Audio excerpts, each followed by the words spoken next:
Item number 5 on our calendar is by Senator Miller, Senate Bill 4, Sub A, an act relating to insurance, the Telemedicine Coverage Act. Chairman Miller. Yes, this act expands access to telemedicine by allowing patients to receive telemedicine services at home, permitting the delivery of telemedicine by audio-only telephone, requiring that deductible co-payments or co-insurance are no more than if the same service were performed in person, requiring that prior authorization, medical or benefit determinations, and utilization review are no more stringent than if the service was performed in person. It also requires that the Rhode Island Medicaid program covers telemedicine services and authorizes OHIC and EOHHS to promulgate telemedicine rules and regulations. The Sub A2, which we passed in committee, preserves the current executive order through the end of the state of emergency by requiring that in-network telemedicine services be reimbursed at not lower than if the same services were delivered in person. Once the state of emergency ends, this provision will remain in place unless or until OHIC or EOHHS revises this provision based on recommendations provided by a newly created advisory committee.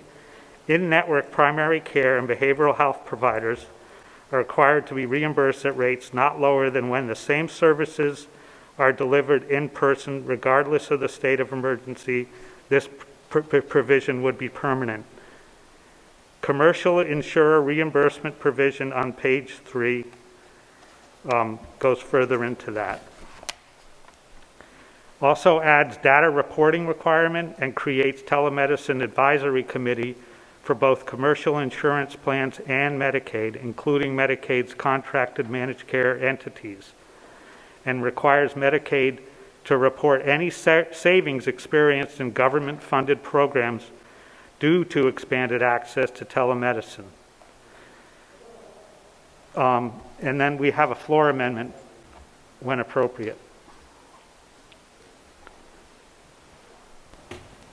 Senator Miller moves the act, seconded by Senator McCaffrey, Senator DeMario, Senator Acosta, Senator Casada, Senator Lombardi, Senator Coleman, Senator Lawson, Senator Mack, Senator Felag, Senator Goodwin, Senator Anderson, Senator Burke, Senator Archibald, Senator Connell, Senator Corcoran, Senator Bell, Senator Aptakis, Senator Murray, Senator Coyne, Senator Seveny, Senator Palmer, Senator Coleman, Senator Lawson, Senator Sosnowski, Senator Seveny, Senator Coleman, Senator Mendes, Senator Paolino, Senator Valverde,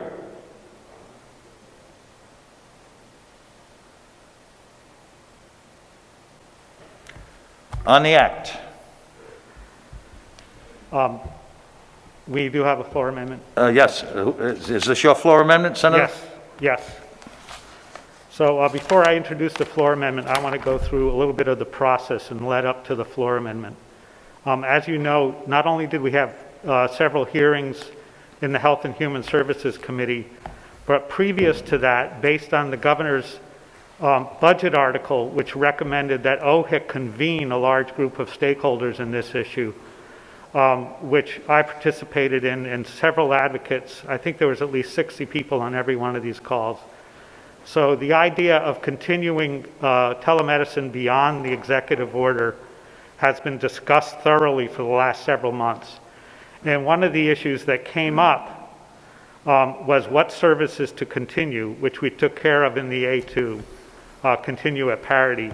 And the next issue that came up as recently as our last hearing on this bill, as it was sent back to committee, was the issue which came up often in the OHIC meetings also about what is the appropriate terminology to be used, whether it be medically necessary or clinically appropriate. And a lot of the mental health advocates had a concern that their services were not always medically appropriate, but awfully clinically necessary.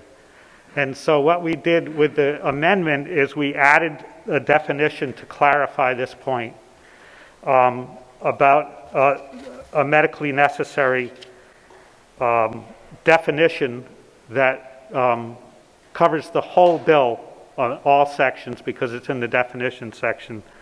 And it's a Rhode Island Medicaid definition of medically necessary, which covers both medical conditions and behavioral health conditions. So we figure, the thought was that that would apply to both behavioral health and medical cases. And so we felt it was a good definition that got rid of that language that was confusing and difficult for several providers, and we think this resolves that issue. Therefore, we have this floor amendment. So it adds that Rhode Island Medicaid provider definition of medically necessary and eliminates the term clinically appropriate. So that's 27-81, and the definition is in the budget article. It's in the amendment. I move passage. Are you offering the amendment, Senator? Yes. Senator Miller offers the amendment LC 00597/7, seconded by Senator McCaffrey, Senator Feelag, Senator DeMario, Senator Acosta, Senator Casada, Senator Coleman, Senator Feelag, Senator Burke, Senator Anderson, Senator Corcoran, Senator Cano, Senator Bell, Senator Valverde, Senator Coyne, Senator Seveny, Senator DePalma, Senator Murray, Senator Lombardi, Senator Mack, Senator Casada, Senator Coleman, Senator Lawson, Senator Coyne, Senator Golden, Senator Paolino, Senator Cano, Senator Sosnowski. That's about it. On the amendment, Senator Bell. Thank you so much, Mr. President. I rise in favor of this amendment, and I want to thank the chairman for offering this amendment and all the work he's done to improve this legislation and get us to where we are. This amendment, what makes it a really good amendment is not so much the literal text here, but the way it interacts with federal law. And the definition of medically necessary that's written here is not necessarily the most favorable definition, but what makes it so good is that it is the definition used in the Rhode Island Medicaid handbook, and therefore it falls under the CMS preemption and is essentially a federally preempted definition that inherits a body of federal case law. And the importance of this is that it's difficult to ask our regulators to make this really complicated decision.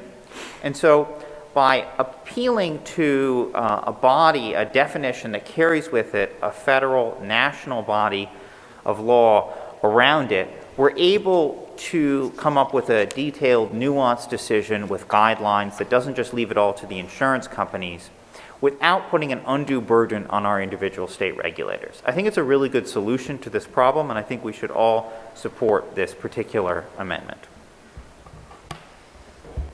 Thank you, Senator Bell. Further discussion on the amendment? Hearing none. The clerk will please unlock the machine.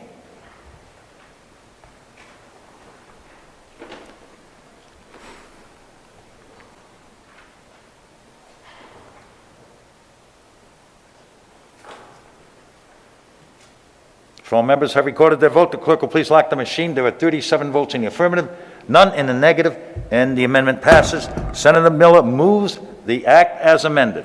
Seconded by Senator McCaffrey, Senator Sosnowski, Senator Anderson, Senator Mendes, Senator DeMario, Senator Acosta, Senator Lombardi, Senator Coleman, Senator Mack, Senator Feelag, Senator Burke,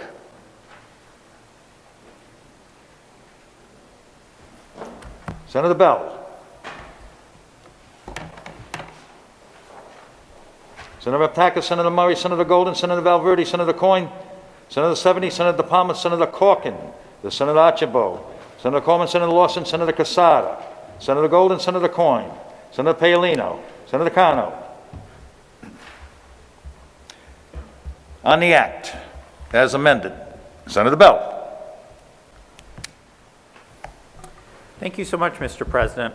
I rise in support of this legislation.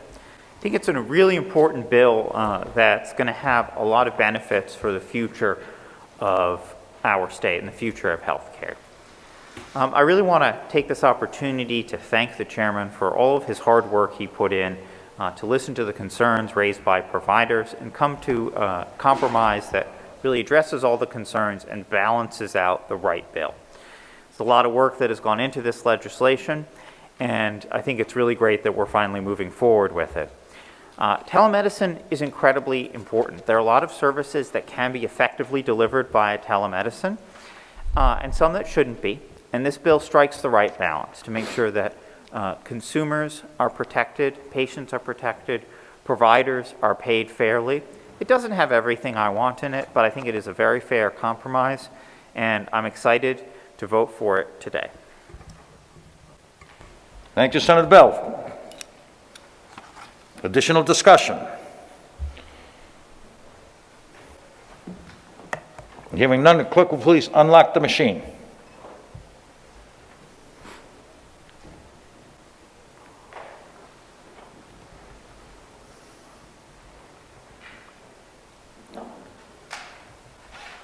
Have all members recorded their vote?